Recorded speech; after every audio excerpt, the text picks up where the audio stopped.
I'm so glad to be with you today. My name is Kirk Bookout, and I am going to learn your names by June, and we'll go from there.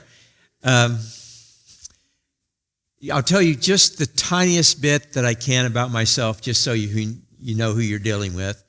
I pastored 3 churches. My first church was in Jackson, Michigan. I was there for 10 years.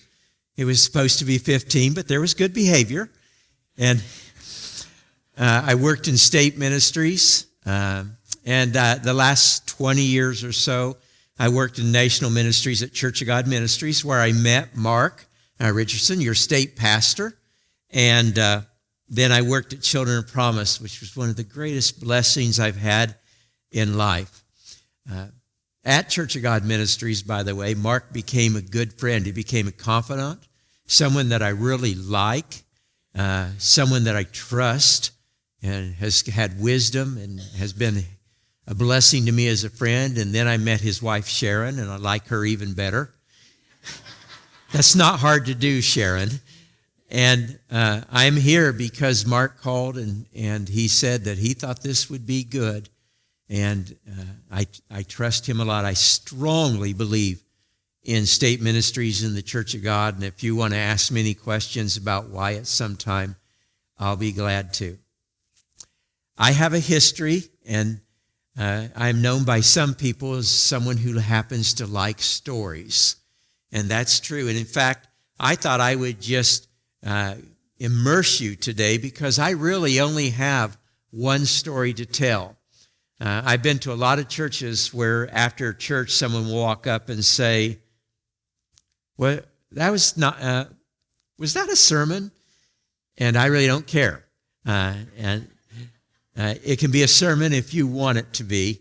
But today there's one story I want to tell you. I call it the Golden Cord. It was an opportunity where I saw things come together in this story, and I'm ready if you are. There we are. I saw it all come together in really an amazing way. Another way that I could refer to this story today is it explains the parable of the mustard seed. The parable of the mustard seed is one of the absolutely shortest parables in all of the New Testament, and Jesus did not write down the parables and then read them. Jesus told the parables, and you can put up the parable of the mustard seed, and I'm just going to tell you about it today to you. What is the kingdom of God like? Well, Jesus said it's like a mustard seed, and a man goes into the field and he plants the seed. It is the smallest of all the garden seeds, and yet the seed will grow and grow and grow so large that the birds can rest in its shades or build its nest in it. That is what the kingdom of God is like.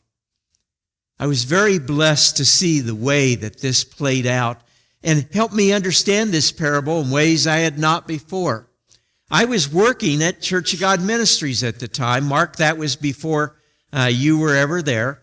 And one day, the people from accounting came down to my office. I was a fundraiser. To make it sound dignified, we called it development. And they walked down and they said, "There is a woman who sent us a very large check for the Church of God School in Grand Command." And they said, "We really don't know who she is." So I asked if they had talked to the missions folks, and they had gone to the missions hallway and talked to them, and nobody knew who she was. And the people in accounting said, "We're not sure what to do." Well, I thought they knew what to do. I suggested they deposit the check. That would be a good start. And I told them that I could handle it from there. And so I did what seemed natural to me. I picked up the phone and I called Virginia. And I'm telling this story about Virginia with her permission, by the way. And Virginia and I talked, and I said, "This is a tremendous gift. It's going to make a big difference in the life of this school." She lived in New Jersey.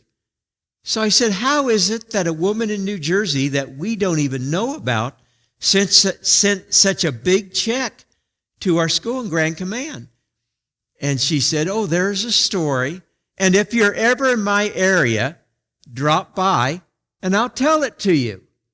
And that was in Elizabeth, New Jersey, a town of about 600,000. And in many ways, it's kind of a suburb of New York City. It's not far from that. And so I was in New York, and I was at a minister's meetings there. It was my first time in New York. How many of you have been to New York?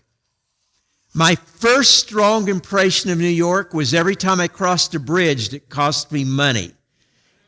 Back then, it was $5, and I got lost, and I crossed the same bridge 4 times. I didn't explain that to accounting when I got back. So I did my meeting in New York City and then crossed the bridge to get out of New York City. Back then it cost $10 to get out, and it was worth every penny. I hope no one from New York City is watching this. And then I went to Elizabeth, and Virginia came down. She lived in a big condo. It was in a building of 17 stories or something like that. She met me in the lobby, and we talked for a little bit, and then she invited me up to her condo, and we went in, and as we were going into her condo, she looked over her shoulder and said to me, I suppose I should tell you, I am a Presbyterian. And I thought to myself, la-di-da. But if somebody is a really big donor and you're in fundraising, you don't say la-di-da at times like that. And so I said, well, now that is interesting. How is it that a Presbyterian from New York City, from Elizabeth, New Jersey, has given money to this school in Grand Command? And as she sat down, she sat in her couch, and she sent me to a chair on the other side of the room. And as we sat down, she started to tell her story. She said, I was born in Grand Command. I was born into a family that was generationally poor. As far back as anybody could remember, our family was very, very poor. We had menial jobs, which, by the way, are honorable jobs, that you're doing something to take care of yourself. That's a good thing. But they barely got by. They had enough food to eat. They had a small place to live. Virginia said, I grew up in the dust of the street, and she was expecting to follow the path of her family, which had done it for generations. But into the town came a Church of God missionary by the name of Leslie Ratzliff. Some of you may recognize that name. I knew him. And Leslie came in with his wife, Nina, and said, we are going to start a school for the children of this town. And Virginia was really excited, so she went home and she told her parents, there's a school that's going to start, and I want to go to school. And her parents said, well, we're not sure. There's something called Church of God, and we're Presbyterians. But all of her friends were able to sign up for school, so she was allowed to sign up for school too. And an amazing thing happened. She was great at school. She learned, she studied, she really did well. In fact, she was part of the first graduating class of that school. I have met 4 students from that first graduating class. All of them have remarkable stories. And when she graduated, Leslie and Nina Ratzliff worked with her, helped her to get a scholarship to come to the United States and go to college, where she got a degree in education. I remember she looked at me and she said, after I got my degree, I became a missionary. And I was embarrassed. I said, I'm so sorry that I didn't know that you were one of our missionaries. And she said, I was a missionary for the Presbyterians. Do you get the theme here? And she went to New Mexico, where she worked with Native Americans, children who were from extreme poverty, growing up in the dust of the street and barely getting by, giving them the good news of hope in Jesus Christ, and the good news that she could work with them, help them to have an education so it would open up doors of new possibilities for them. And she served as a missionary. But at the same time, her brother had broken the cycle of poverty. He got a job in shipping, and He was going back and forth from the island to the New York, New Jersey area in shipping. And after a while, their mother became ill, and she was alone, so he moved her to New Jersey. Virginia left being a missionary and moved to New Jersey to help care for her mother with her brother. And she got a job in Elizabeth, New Jersey, a town of 600,000, in an inner city school to work with children. In fact, she went on and she got a doctorate. And the main emphasis of her doctorate was how to reach children in the inner city who are in danger of dropping out and living on the street. And so she worked throughout her entire career in this inner city tough school with children who were high risk to leave and drop out, to try to help them to stay in. I can remember very clearly, just casually I said to her, "That must have been rewarding." I can remember she looked down at her thumb, played with her thumb for a little bit. And when she raised her face, there were tears in her eyes. And she said, "I would like to think I made a difference." There were a lot of children that stayed in school. Could I tell you the story of just one? You have figured out I like story, so this is a good thing. And Virginia told me about a little girl who was in the school. Her mother was single. They lived in a very, very poor apartment, a building in a one-room apartment, just struggling to get by. Her mother was gone the whole day trying to work and make a living. And her daughter, Maria, was irregular at school. She would come some days, not come others. She would be out on the street alone in this inner city, and she was in danger of dropping out completely and disappearing on the street. I don't think it takes much imagination to think of the many things that could happen to a little girl who is left alone on the street in the inner city. And so Virginia put together a program for Maria to help her, to encourage her, to motivate her, showed care for her. And Maria started coming to school on a regular basis, and an amazing thing happened. She turned out to be a wonderful student, and soon she was making great grades. Maria came to Virginia one day and said, "My mother would like to meet you. Would you come to our house for dinner?" And so Virginia went with Maria to her mother's house, this tiny little apartment in the inner city. And as they were having dinner, the mother had one question. She said, "I want to know one thing. You have an education. You are a doctor. You could go out in the suburbs. You could work in nice and fine schools with many resources where it would be much easier. Why are you here?" And she had the chance to talk about the love of God and how the love of God had touched her life. And she wanted other people to see the love of God through her life. And she wanted to really help children break free to a better life. So my wife is a school teacher. She's still teaching, and this happens with her all the time. So Maria stayed in school. She went through school. The day of graduation came, and like many children, she graduated and she went on her way. And that was the end of the story for about 25 years. 25 years or so later, Virginia was now retired, and the phone rang. And when she picked up the phone, "Hello, Miss Virginia. This is Maria. You helped me in school. I took you to meet my mother. Do you remember me?" And of course, she said, "Yes, I remember you." And they talked for a while.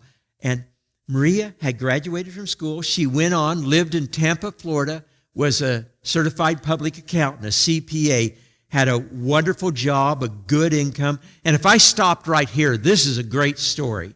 This is the story of a little girl who is in danger of spending her life on the street and everything that might imply.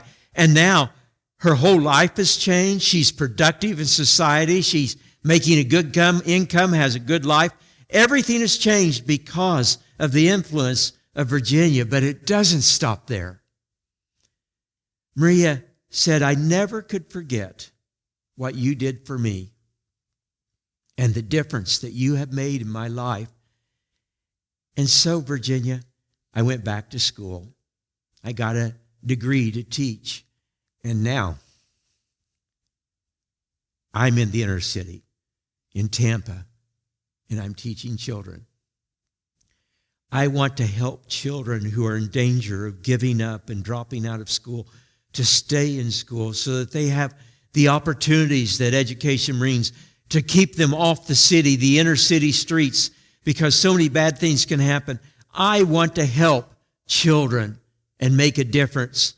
So now I'm teaching in Tampa, Florida, in the inner city.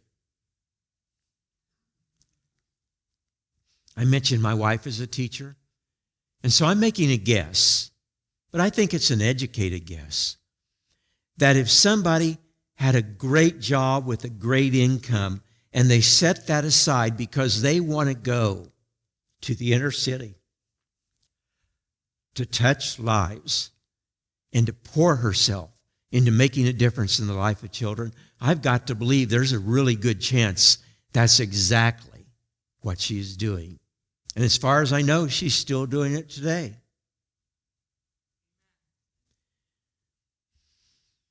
But this is the way it works.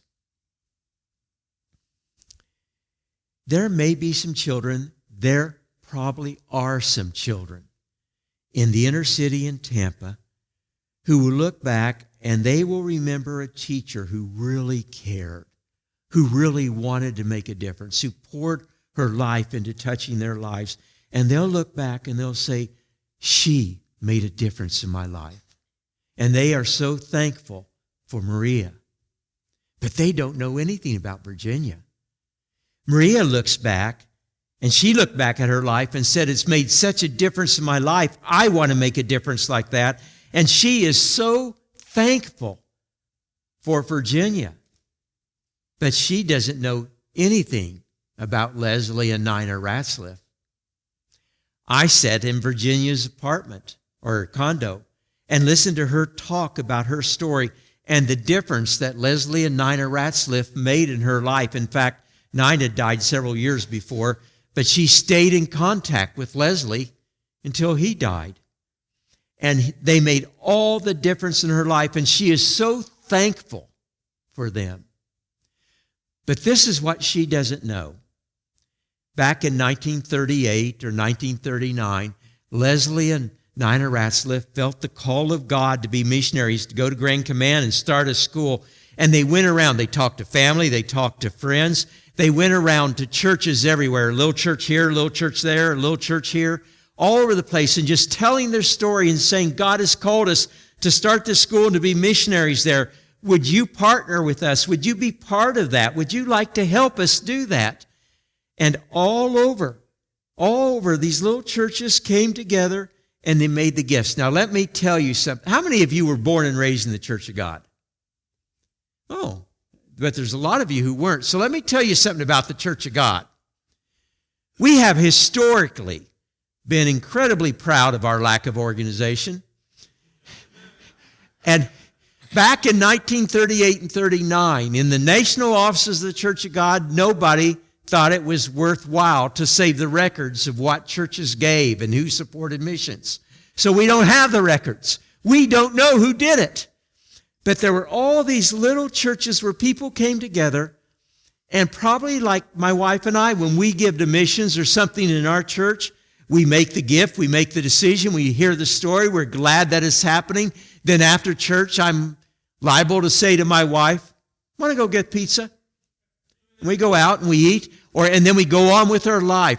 And we think about it occasionally, but not often, and we forget that those gifts are making a difference, and they go on and on and on and on and on.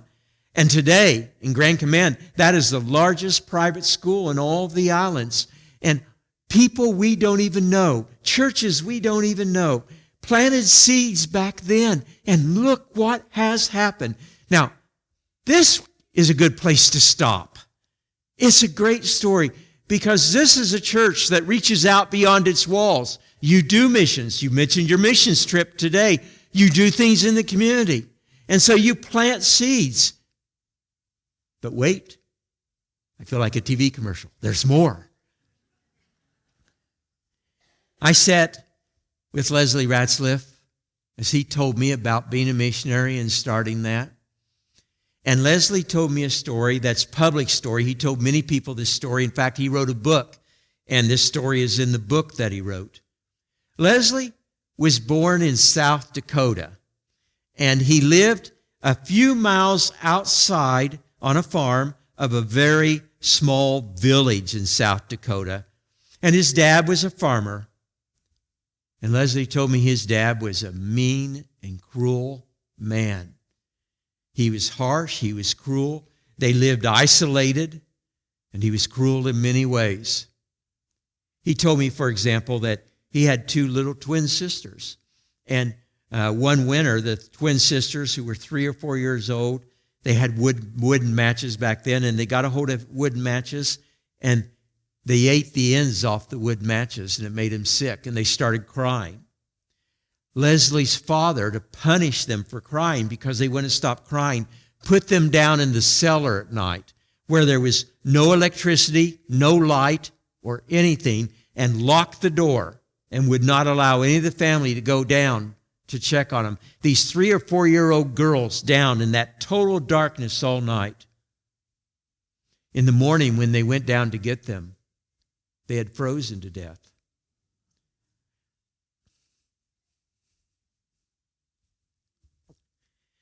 Some of you who have studied this and read about this know that children who are raised in very abusive families deal with a lot of issues and can become abusers themselves, except Leslie's mother took the children into that little village to this tiny little Church of God congregation that just sat there in the middle of nowhere. And Leslie told me that when he went to the church, the men in the church would often come up and put their arm on his shoulder and tell them that they really loved him and God loved him. Others would say, "We are praying for you, Leslie." Others would swing him around and have fun with him. It was the men in the church that bought him the only bicycle that he ever owned. There were men in the church who came, and Sunday school teachers who would pray for him and say, "Leslie, you are a smart little boy. We think God is going to really use you." And he told me that this little church in the middle of nowhere that no one has ever heard of was his family. More than his family. They were his family. They encouraged him. They loved him. They believed in him. They told him that he could be used from God and that he would make a difference. And it was that tiny little church. Let me tell you what that tiny little church was doing. They were being the church. Like you, they would come together. They would worship, sing praise to God, visit with each other, see each other, have time with each other, care about each other. And then through the week, they would be Christian, go out and just live their lives as Christians and come back and do it again. And they did that week after week. And there was one little boy who came to church who they showed attention to. And maybe after church, they would go home to a pot roast or something like that and come back the next week.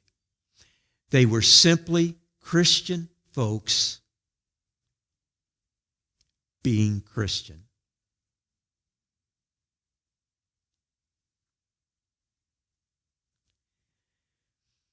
I traveled a lot for 20 years.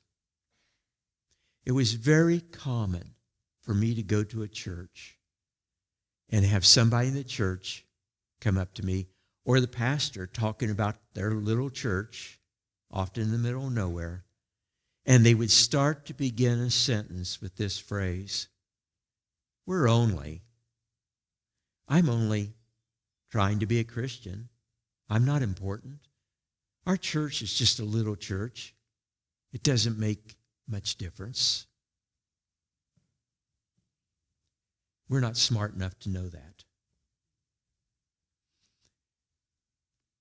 nothing, and by that I mean nothing, is more important in the kingdom of God than Christians being Christian, authentically living their lives, and through the course of your lives, just touching others.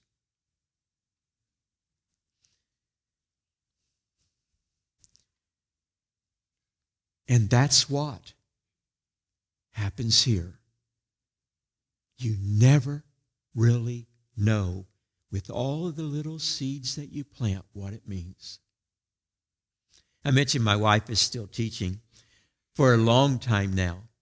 When she gets ready to go to work, or I went ready to go to work or go to do something that's productive, and as we get ready to walk out the door, we often walk out the door together.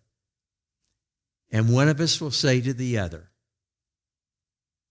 change the world today. We're not kidding. We smile and we kind of laugh, and we go out and live our lives, planting seeds and watching what God can do. That's what happens here.